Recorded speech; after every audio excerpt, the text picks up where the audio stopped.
Let's talk about Ukraine. It appears to me that the ball is in Zelensky's court at the moment. Here is how the president described a letter that he had received from the leader in Ukraine. I received an important letter from President Zelensky of Ukraine.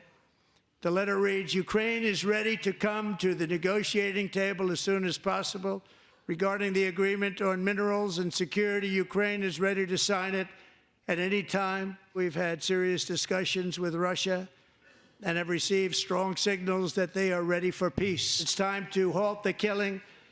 It's time to end this senseless war. Morgan, I want you to weigh in on this. And John Ratcliffe on Fox Business earlier today, head of the CIA, that said that some of the aid to Ukraine will be frozen. I don't know how that works or how much of that happens, but what is your measure of what the next move is here? I think that President Trump is very clear, both on the campaign trail and when he speaks, of what he expects for American foreign policy. And one of the things that he has been campaigning about and talked about since he's been president is the fact that he wants to be a president of peace. This war between Russia and Ukraine has gone on for over 3 years. Hundreds of billions of dollars spent, most of it by the United States.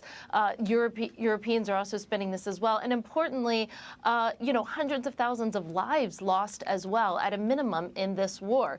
And so President Trump said that this war never would have started. He reminded everybody that he was the first president to send that military aid to Ukraine, and not just blankets and sheets, as President Obama did. And of course, Putin didn't invade on his watch. So how do we get to where we are today? He meant what he said. He said that he was going to be a president of peace. This war has gone on for over 3 years. It's unpalatable to think that this can go on for many more years.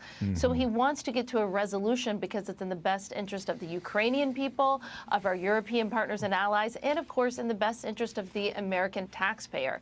I think we're all encouraged to hear the change in tone from Zelensky yesterday, and I think that that's something that Scott Bessent and my boss Steve Witkoff will continue to work on with President Zelensky. I also think the CIA Director John Ratcliffe mentioned that it was a temporary pause as it relates to aid and as it relates to intelligence sharing. This is a very simple message from President Trump that President Zelensky and the whole Ukrainian team needs to hear. Come to the table, ready to make peace. And when you're ready to do that, then we're ready to move on. Okay, Morgan.